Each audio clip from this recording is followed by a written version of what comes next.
Hello and welcome to the Bombay Film Story. This is the unique podcast series where we tell you the story of Bombay and films through someone who over the years has seen the change in both and they've themselves grown with it.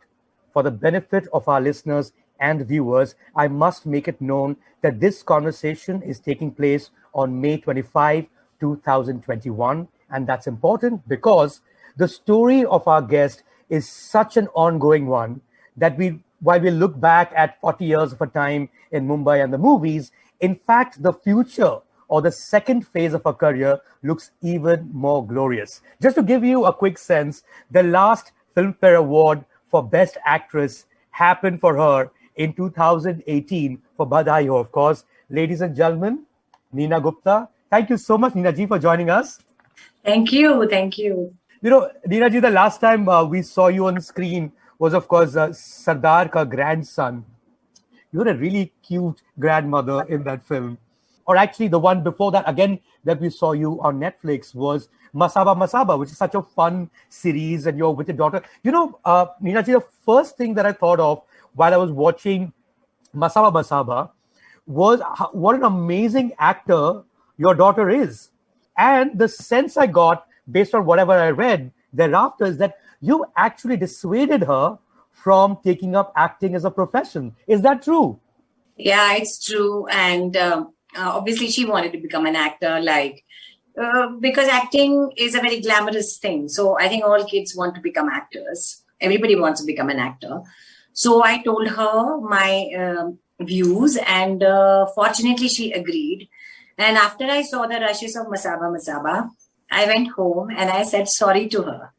I said, I'm sorry because I didn't know you were such a good actor. In fact, I was very surprised myself because a lot of it where I was not there, I had not seen. And she's very good. I was surprised and I said sorry to her. What about your own parents, Neena ji?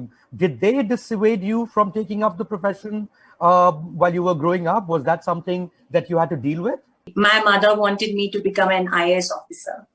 And she used to look down upon Hindi cinema, and she didn't like me coming to Bombay. And I said, no, I want to try it out for a few years. And if nothing happens, I'll come back. And I was also an MPhil in Sanskrit, so I could take up teaching or do a PhD or something.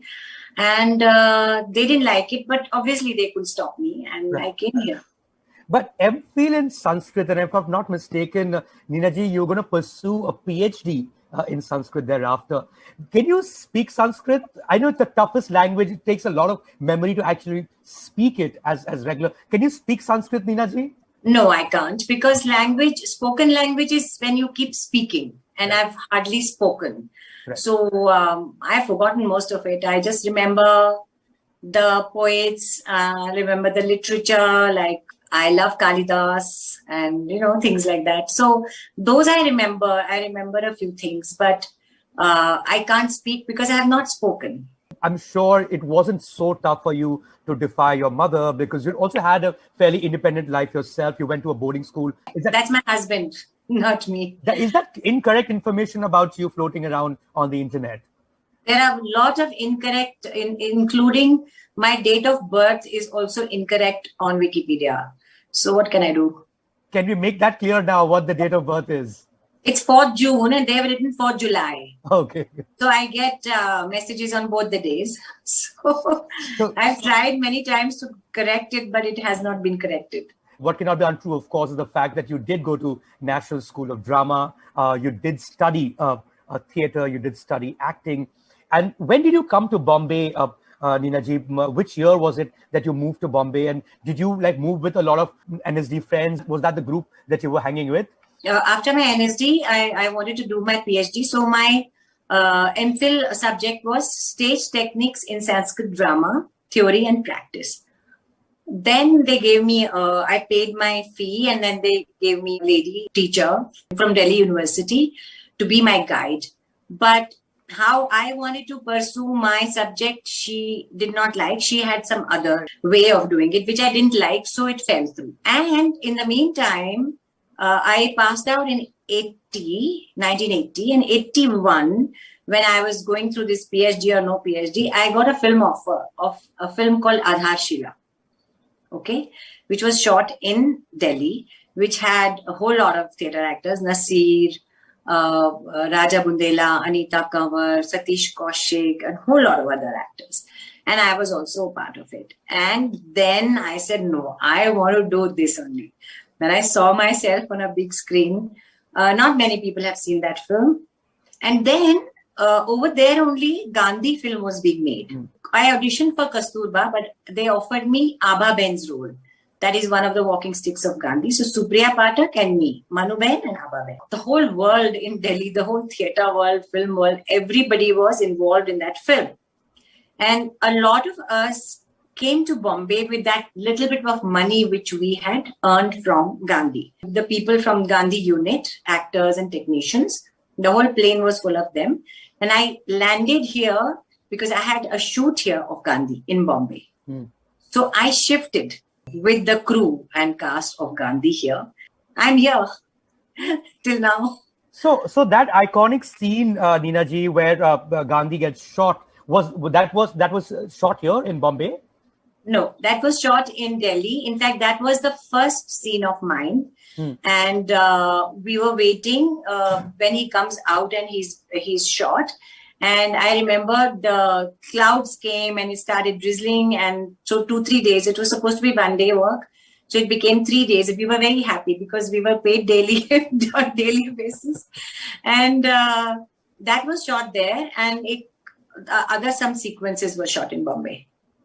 Take us through that sequence, because it's not just your first time in Gandhi, but it's also the first scene of Gandhi. It's the final scene of Gandhi, and it's a moment that remains etched in public memory, in history, as it were. What was it like shooting that scene? Do you remember anything of those 3 days while it was raining, of course?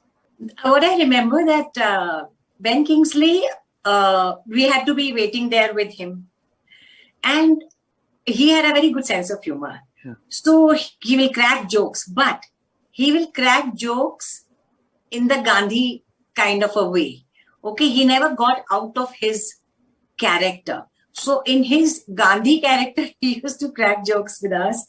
And he was so committed, my God. I can't believe he used to sleep on the floor so that he gets the feel of what Mahatma was. And then finally we did the sequence, and it was very scary because, he's shot and the whole shooting sequence, and then we fall down and things like that. But it was actually, you're right. It was a very amazing experience for us getting Gandhi, working with Richard Attenborough, and just huge thing. I remember a very interesting thing. So we did a sequence of his when he dies and of his Arthi going, okay, on Rajpath. Right. And it was a full day job. They had invited audience to be there to see, because it was like that when he died. And we had like vans everywhere, and we had a lot of junior artists, and we are supposed to walk behind the dead body. And we were told that you have to be in the character the whole day. If you want to go to the toilet, there are vans. You tell us, we will take you there. So what used to happen, that a Steadicam guy, suddenly we are walking. Suddenly the Steadicam guy come and he will take our shot. So we had to be in the character. It was hot, outdoors, but it was a crazy experience. They had redone, it was like the same time.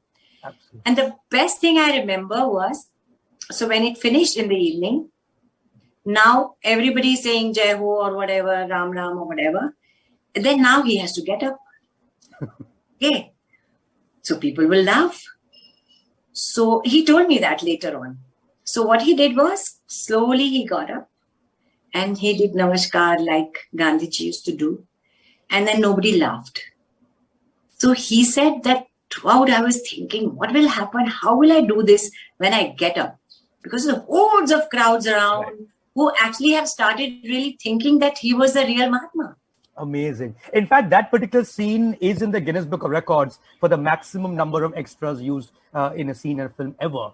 So, Yeah. I mean, one thing I've learned now is that you actually moved to Bombay because of the movie Gandhi. You actually moved with the crew of the film and then you Yeah. stuck around. When we have conversations, Neena ji, with a lot of people to do with films, and a lot of them I've actually had with male actors, and they all talk about their struggles in terms of the early years until they got their work. Is it any different for a female actor? Is that struggle a little different when you are you're an aspiring actor, a woman, as against a man? Well, back then, of course, or even now for that matter. Yeah, it is more difficult. There were casting couch for men also at that time. Maybe now I don't know. But for a woman, it was very difficult. At that time, I think right now it's a very good time. Hmm. Right now, everybody is so professional. These youngsters, the directors, काम से मतलब है. There is no other matlab. You want to have an affair, you have. That is your this thing. But it's very clean now as compared to that time. So back then, going to a producer's office, meeting people, were you always you were always thinking, "Ki yaar, yahan kuch," it's called Me Too now. There was not even that conception at that time. Is that something that you were always wary of? Or did you have to face things during your own struggles, Neena ji? Yes, I did. And I have written it all in my book. Yes, of course. So I have written all my experiences, what I went through. The main thing after writing all these things, what I have said, is that nobody here is forcing you to go and sleep with somebody to get work. Because if you say no, there are 10,000 other people who are willing to do it. So nobody is forcing you. It is you who have to decide how much you want to compromise to get a role. Right. So it is on you. When I used to go back to Delhi, people used to ask me, "अरे तुमको सोना पड़ता है सबके साथ, तुम्हें ये करना पड़ता है." I said, "नहीं, मुझे कुछ करना पड़ता नहीं. If I don't want to do it, I don't do it. It's on me." Absolutely, absolutely. But there are things that you had to do to make a living, to survive in the city, as it were. And one of the things I came across was that you were actually making Bangan ka bharta at Prithvi Juhu, Prithvi Theatre in Juhu, the canteen there, which was run by Prahlad Kakkar. And that's how you would get your dinner. Take us through that. I mean, were you like a proper chef as your side hobby, as it were? No, I wasn't. But then I met Prahlad Kakkar because I used to try and get some advertisements also to run my life. And Prahlad is an amazing guy. And he used to give me chota ads, one close up and give me 500,000 bucks I used to get. And then he was running Prithvi Cafe. And we used to hang around there thinking that somebody will see us, some big director, producer, and we'll get work. Whole lot of us used to hang around there. And we used to make Irish coffee also. That famous Irish coffee of Prithvi. Right. Coffee of Prithvi Cafe. And then I told him that I make very good Bangan ka bharta. So he said, "Chala, cook." So I cooked and everybody liked it. So he said, "Acha, you cook every day and then I'll give you free dinner." I said, "Great."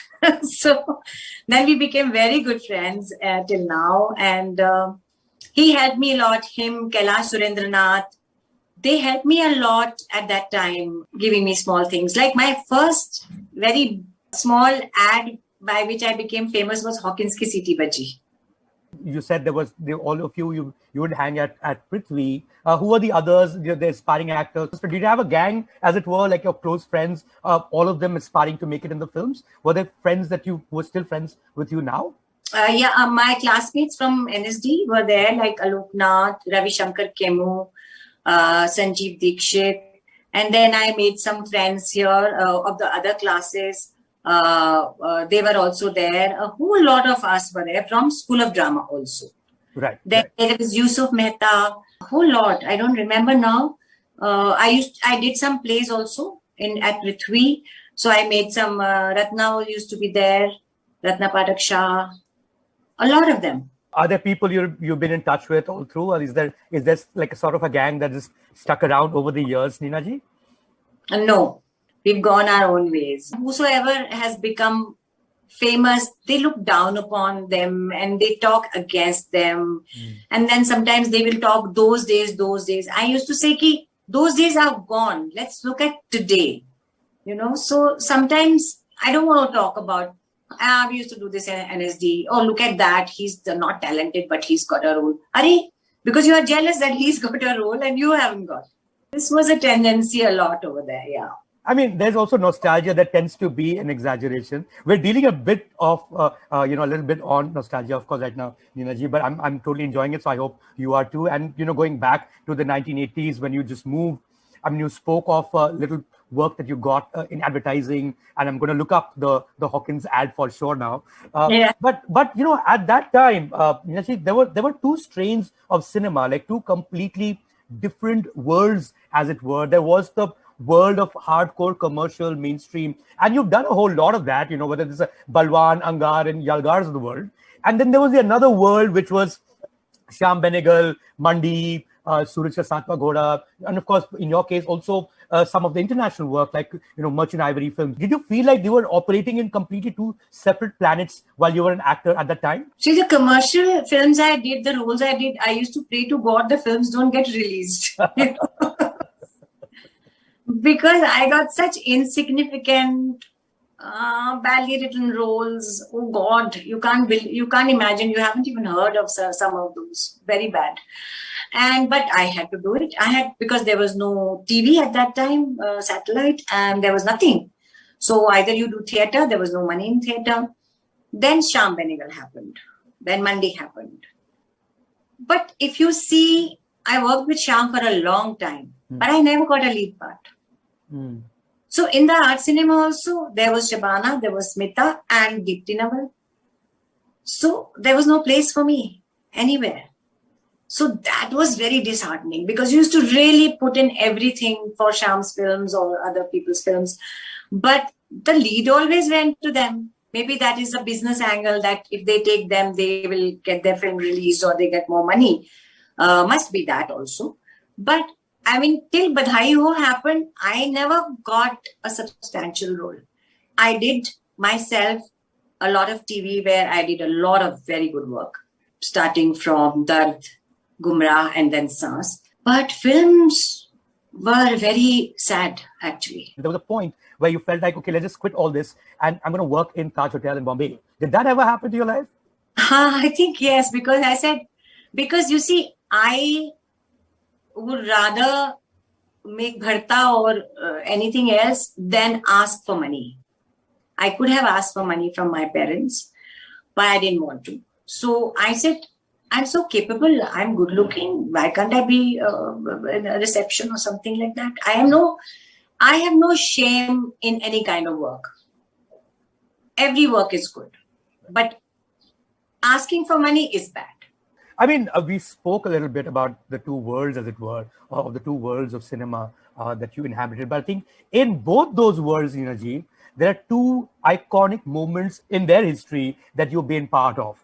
One, the most iconic film from art house apparel cinema would have to be, and I'm just saying that because of the number of times people have watched that film, has to be Jaane Bhi Do Yaro, right?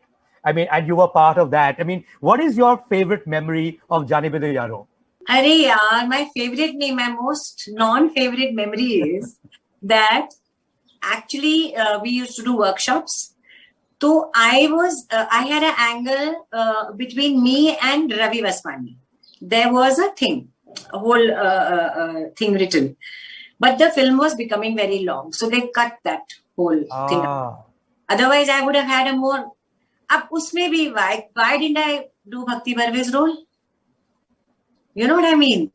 Usme bhi, it's a very iconic film, but my role was not a very satisfying role for me. But did you have fun shooting it? It was only fun. We used to laugh all the time. We used to spend our own money. I used to go in an auto rickshaw to the shoot.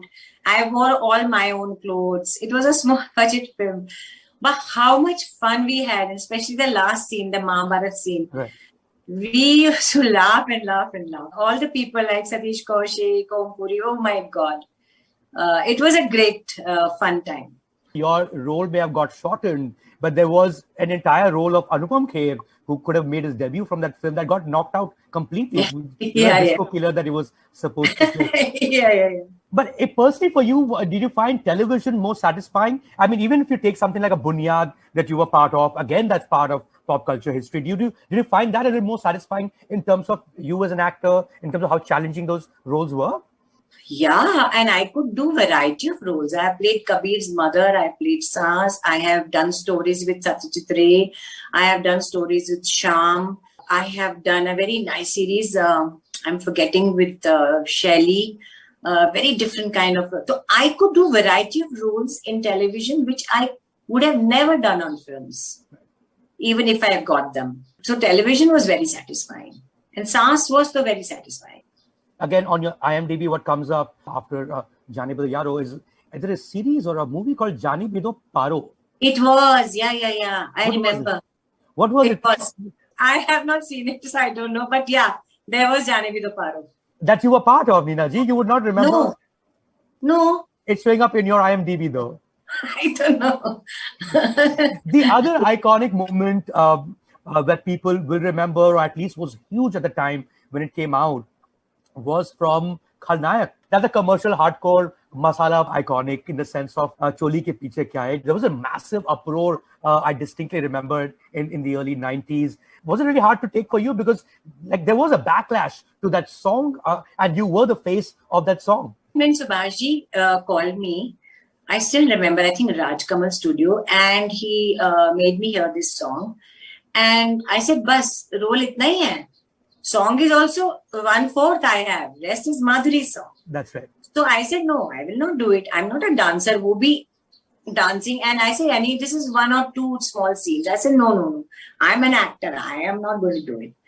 Then I met him at some party, and he used to keep the cassette in his pocket. And he, again, made everybody hear it. The song was amazing. So then he lured me. He says, Dekh, तेरे को नुकसान नहीं होगा, फायदा नहीं होगा तो नुकसान भी नहीं होगा, ये हिट होगा गाना. Finally, I got lured into doing it. And then what happened? I earned a lot of money doing shows everywhere. Like I'll go with some troupe, with some musician, with some singer. And I used to perform the whole song on stage myself. So I did that.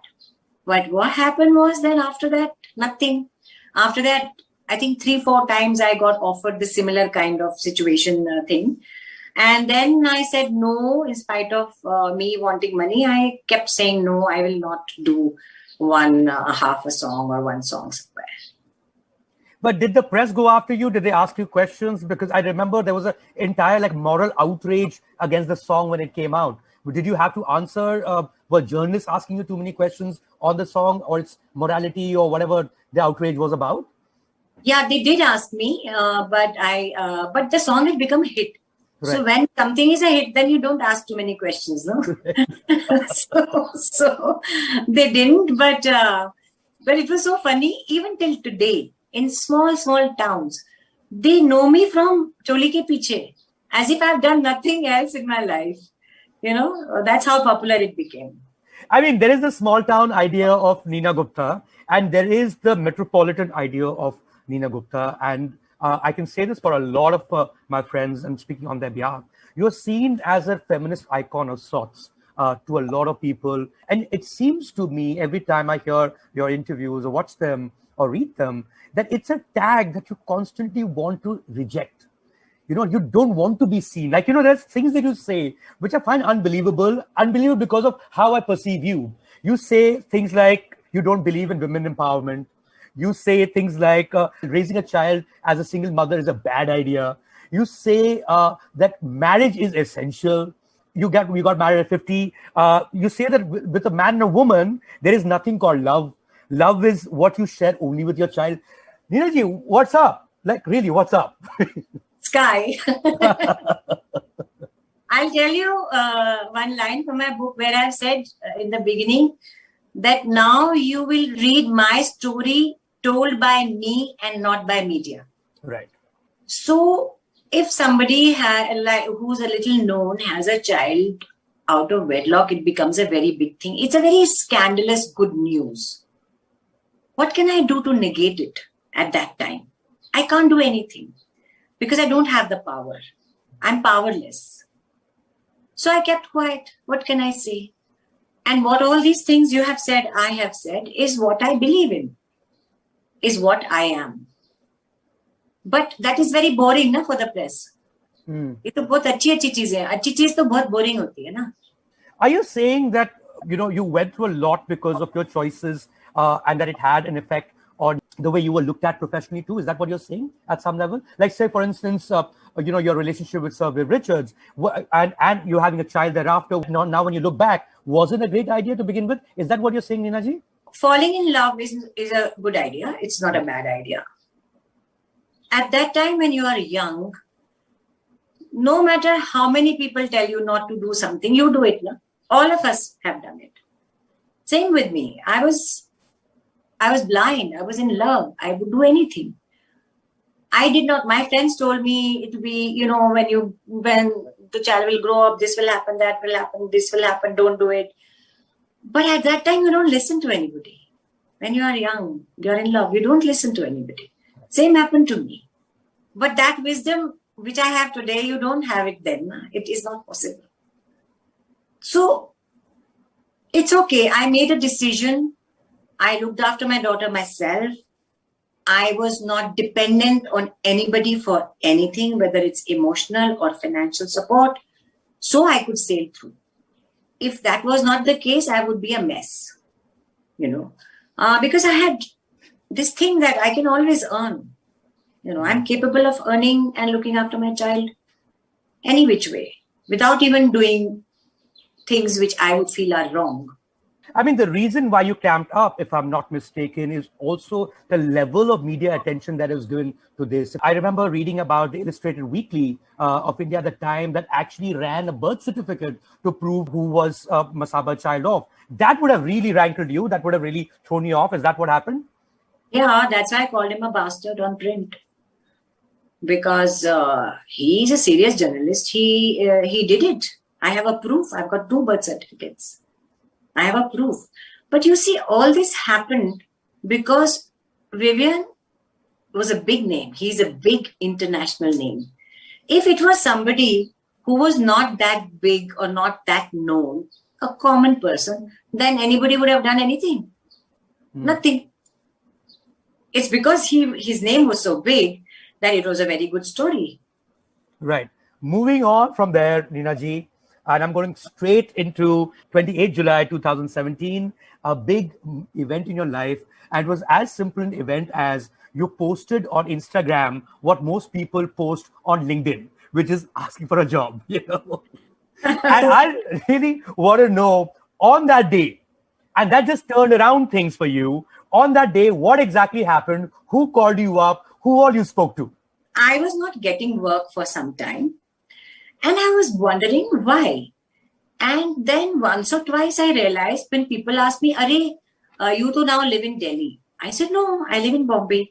So people have started thinking, there was this rumor, the news around me that Neena Gupta is now married. She's shifted to Delhi because my husband is from Delhi and she doesn't work now. I didn't realize this very day. I had gone to meet Zoya Akhtar for this series she was doing. I was entering her home because she wanted to narrate the thing to me. And I was entering and I'm outside. I met her assistant and she said, hi. And then she asked me, when did you come to Bombay? That did it. I had a meeting with Zoya, came home. I was angry. I said, because of my bloody media nonsense image and news, I'm not getting work. So that time I had 11,000 followers on Insta and I didn't even know how to tag and how to do anything. But gussa and frustration, and I wrote this. After posting it, I said, shit, my daughter is going to kill me. How dare you do this? And I waited. Then I didn't even know you can delete it or something. You know what I mean? And then Masaba wrote such an emotional thing for that. I said, yes. So I have done something right. Yeah, it became a big thing. But I just did it because I was so frustrated. I mean, there is the social media angle of it, but the more important angle is who was the first director or producer who called you up? Like, listen, I have a role for you, Neena ji. Who was the first person? Anubhav Sinha for Mulk. Oh, really? Yeah. Interesting. Yeah, he was the first one who came. He came home and he narrated me the script and my role. After that was Dibakar Banerjee for Sandeep Pinky Farrar. Then I think Badhayo. Amazing, amazing. I mean, it's just the fact that you were out of mind, out of sight kind of situation. You were around. Who was the assistant director, Neena ji? Do you remember? Because you owe her a lot, actually, or him or her a lot. I don't remember her name. I'll find out someday. Yeah, you must. Yeah. Well, of course, thereafter is a new history in the making for you. Is this your best phase? I mean, it does look like it to me, given all the work that you've done thereafter since 2017. Is this when you're having the most fun? Yeah. And to tell you the truth, every night before I go to sleep, I thank God that it's better late than never, at least in this very beautiful phase of Indian film industry. I am still here and I'm getting work. Everybody looks for that break in movies or TV. So I had my break came at this time with Badhayo. That was my break. That too, it's your destiny. They didn't want me, and then suddenly they saw Khujli and they liked it. I didn't even audition. I auditioned for Dibakars. I didn't even audition for Badhayo. That is fascinating. I am going to keep this conversation short for two reasons. One is that we can carry on forever. But the second most important reason is that I'm actually looking forward to your book, Neena ji. And of course, there's a lot that you will be revealing there. There's a lot that you were talking about. I would love to read that book and get back to you on a couple of things also that you mentioned. Marriage is essential for everyone and all those other points which will be interesting to debate with you on. Thank you so much, Neena ji, for this conversation. It's been absolutely a pleasure. Yeah, it was very nice. Otherwise, I get bored with interviews, but this one I enjoyed because it was so different. Yeah.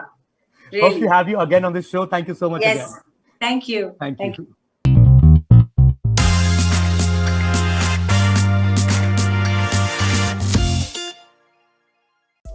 Subscribe to Midday India. Get direct notifications on all our videos by clicking on the bell icon.